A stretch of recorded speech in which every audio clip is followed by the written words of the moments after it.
Okay, इधर ध्यान। कृति chapter 22, भीतरी समृद्धि। भीतर का मतलब होता है हृदय, दिल, और समृद्धि का मतलब होता है किसी तरह की प्रॉपर्टी, किसी तरह की संपत्ति। ठीक है। करता डॉक्टर चंद्रकांत मेहता। इनके आगे डॉक्टर इसीलिए लगाया क्योंकि इन्होंने किसी सब्जेक्ट के अंदर पीएचडी की होगी। जब आप किसी भी सब्जेक्ट में पीएचडी कर लेते हो तो आपके नाम के आगे डॉक्टर लग जाता है। सिर्फ दवाइयाँ देने वाले जो डॉक्टर होते हैं उनके आगे ही डॉक्टर लगता नहीं है। अगर किसी ने गुजराती में पीएचडी की है, किसी ने हिंदी में पीएचडी की है, किसी ने साइकोलॉजी में पीएचडी की है, किसी ने इकोनॉमिक्स में पीएचडी की है, तो वो सबके नाम के आगे कंपलसरी क्या लग जाएगा? डॉक्टर। क्योंकि वो सब्जेक्ट के अंदर उन्होंने पीएचडी की हुई है। इसीलिए चंद्रकांत मेहता ने भीतरी समृद्धि चैप्टर लिखा है। प्रकार निबंध है। किस बारे में ये चैप्टर?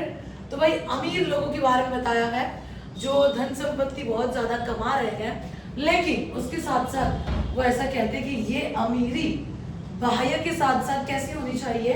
आंतरिक भी होनी चाहिए।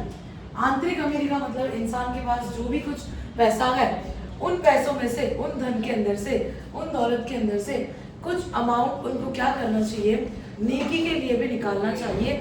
सिर्फ अपनी इच्छाओं को पूरा करने के लिए धन को जमा करना चाहिए नहीं। और यही बात आपको इसके अंदर बताई है कि आप दिल से अमीर हो, ये ज्यादा इंपॉर्टेंट है। भीतरी समृद्धि का मतलब यही होता है दिल से अमीर होना। ठीक है। फर्स्ट पॉइंट, आज के जमाने की बात की है। चंद्रकांत मेहता ऐसा कहते हैं कि पुराने जमाने के जो लोग थे वो रिश्ते नातों के अंदर त्याग, सेक्रीफाइस, कॉम्प्रोमाइज ज्यादा करते थे। आज के जमाने के जो लोग हैं ना, इनके जीवन का नियंत्रक परिबल सिर्फ और सिर्फ धन बन गया है। इनको ऐसा लगता है कि दुनिया में जीने के लिए सिर्फ और सिर्फ पैसा ही इम्पोर्टेंट है, लेकिन सिर्फ पैसे से जिंदगी सुख चैन से बिताई नहीं जा सकती है। रिश्ते नाते भी बहुत ज्यादा महत्वता धराते हैं। आगे वो ऐसा कहते हैं कि लोगों के अंदर धन की प्यास बहुत बढ़ गई है। लोग जितना भी पैसा कमा रहे हैं वो सारा पैसा अपने ही भोग विलास के लिए यूज कर रहे हैं, खुद के ऊपर ही उसको खर्च कर रहे हैं, अपनी इच्छाओं को बढ़ाते रहते हैं। और तृष्णा जो है, इच्छाएं जो है, वो तो डाकू की तरह है। इसको कहा गया है डाकू रानी। हमारी जो इच्छा होती है ना, वो एक डाकू की तरह है। परंपरागत डाकू जो हमेशा कहीं ना कहीं कुछ ना कुछ लूटते रहता है, माल असबाब हर जगह से लूटते, लेकिन कभी भी वो चोरी करने से बाज नहीं आते।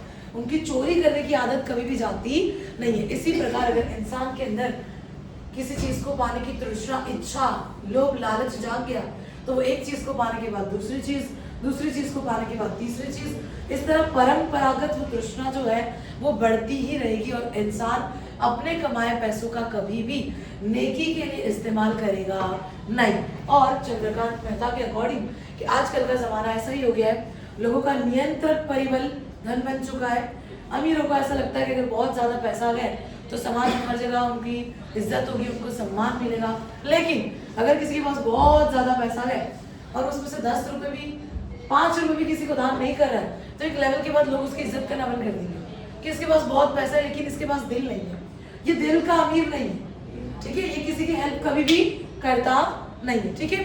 तो सिर्फ और सिर्फ पैसे से, सिर्फ और सिर्फ धन से सम्मान मिलना बहुत मुश्किल है। इंसान के अंदर भीतरी समृद्धि, उसका दिल से अमीर होना भी बहुत इंपॉर्टेंट है। और इंसान जब धन की लालच में फंस जाता है, पैसे जमा करने के चाव में फंस जाता है, तो वो दिल की अमीरी, अंतःकरण की जो सुगंधी है उसको खो देता है, क्योंकि उसके बाद वो कभी भी किसी की तकलीफ को समझता नहीं है और कभी भी किसी की हेल्प करता नहीं। ठीक है। ये आजकल के जमाने की उन्होंने बात की है।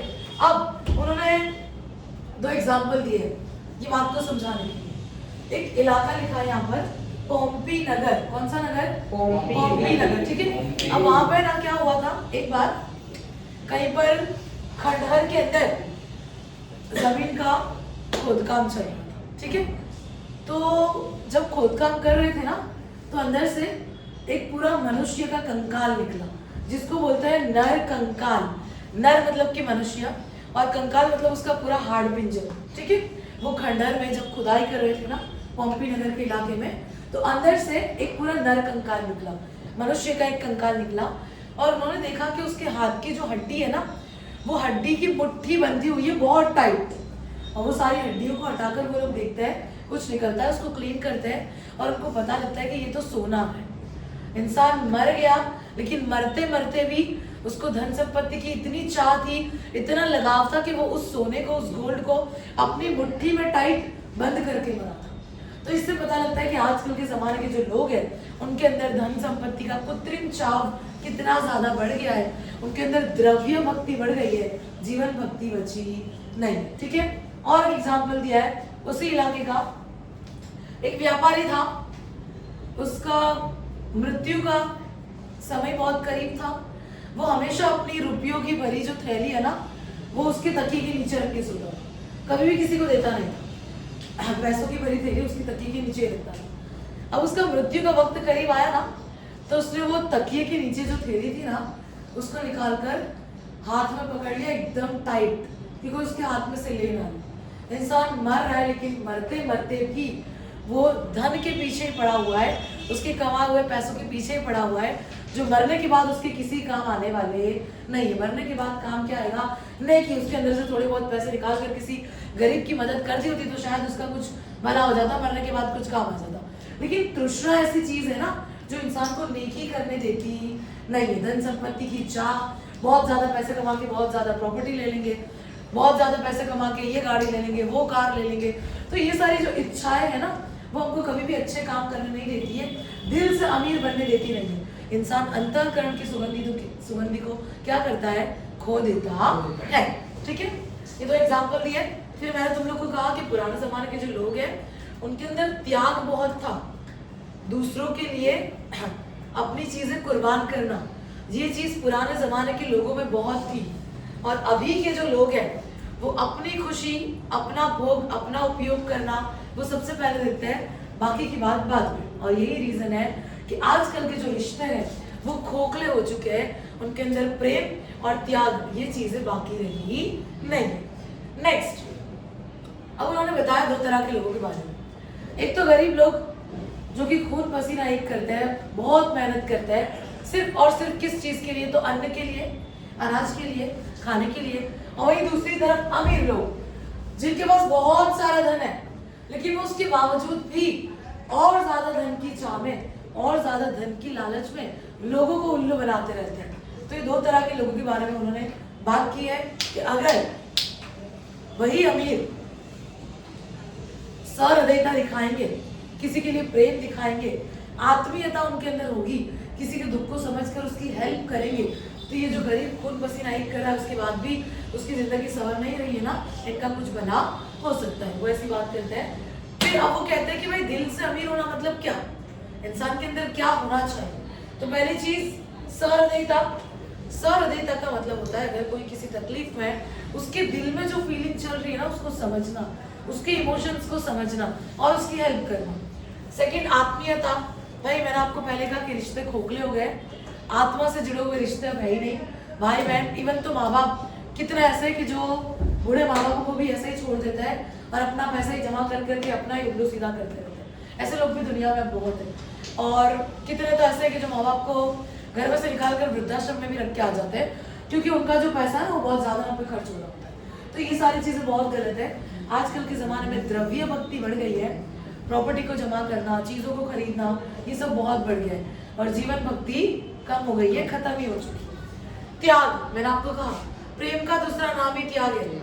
अगर आप किसी से प्रेम करते हैं तो आप उसके लिए हर चीज कुर्बान कर सकते हैं, और अगर त्याग ही नहीं है आपके अंदर तो फिर वो प्रेम भी, वो जो रिश्ता है वो खोखला रिश्ता है, कुछ साल टिकता है, उसके बाद वो रिश्ता भी खत्म हो जाता है। रीजन अभी बहुत सारे डिवोर्स केस होते हैं, उसका एक रीजन यही है कि लोगों के अंदर पैसों को जमा करने की, प्रॉपर्टी को जमा करने की कृत्रिम चाह, कृत्रिम दिखावे इतने बढ़ गए हैं ना कि वो जो प्रेम में त्याग होना चाहिए वो अब बचा ही नहीं। ठीक है, ये सारी चीजें अगर इंसान के अंदर है तो भले उसके पास धन कम है लेकिन उसके अंदर भीतरी समृद्धि बहुत ज्यादा है, वो दिल से बहुत ज्यादा अमीर है और लोग उसको सम्मान देंगे, लोग उसकी इज्जत करेंगे। ठीक है, अब और एक एग्जांपल दिया है, स्कॉटलैंड नाम की एक जगह है, वहां पर जॉन डंकन नाम का एक बच्चा है। क्या नाम है उसका?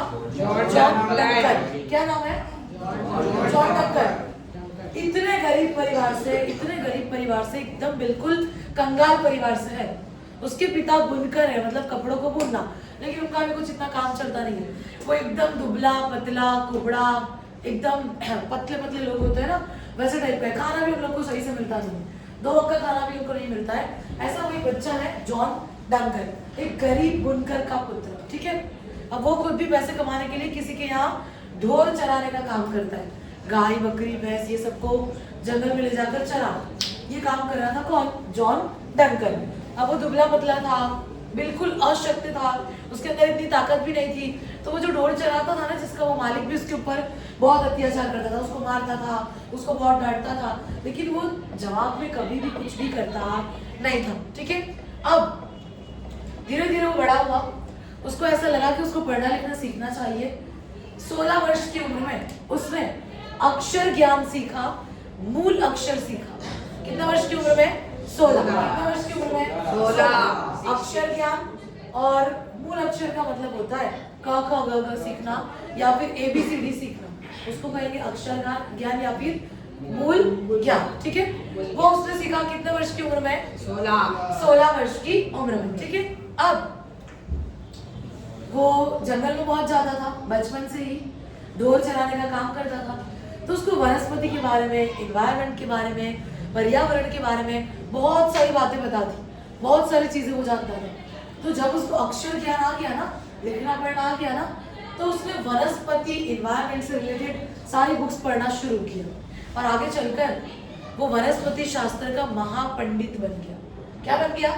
वनस्पति शास्त्र का महापंडित। उसकी लिखी हुई बातें कॉलेज के सिलेबस में भी तुम लोग को आएगी, BCom BA करोगे तो उसके अंदर भी एनवायरनमेंट के अंदर इनका नाम आएगा, क्योंकि ये वनस्पति शास्त्र के महापंडित थे, जो कि एक गरीब बुनकर के पुत्र थे। और ये दुनिया में फेमस कैसे हुए? तो एक बार उनको एक पत्रकार मिलता है, वो उसके साथ बातचीत करते हैं, उसको सारी बातें बताते हैं और वो पत्रकार उनकी सारी बातें अखबार में छाप देता है, न्यूज़पेपर के अंदर छाप देता है। और उसके बाद स्कॉटलैंड के लोगों को पता लगता है कि भाई ऐसा भी महापंडित है जिसको एनवायरनमेंट के बारे में, वनस्पति के बारे में इतना ज्यादा ज्ञान है, इतनी ज्यादा नॉलेज है, उसने कई सारी बुक लिखी है। और फिर लोग उसको अपनी कंपनी में बुलाने के लिए, लोग उसके पास अपना काम करवाने के लिए उसको कई सारे चेक भेजते हैं, कई सारे पैसे भेजते हैं, लेकिन वो एक भी पैसा अपने ऊपर खर्च नहीं करता है। वो सारे पैसे दान में दे देता है, बच्चों को पढ़ाने के लिए पैसे दे देता है। इवन जब उसकी मृत्यु होती है ना, तो उसकी पूरी एक लाइब्रेरी थी, ग्रंथालय था, जिसके अंदर बुक्स ही बुक्स भरी पड़ी थी। वो पूरी लाइब्रेरी उसने लोगों के लिए आम कर दी थी कि भाई ये सब लोग यूज कर सकते हैं, यहाँ की जो बुक्स है वो भी सब वापस सकते हैं। तो जॉन डंकन के अकॉर्डिंग पैसा जो है ना, वो इंसान कभी भी मरने के बाद साथ लेके जाता नहीं।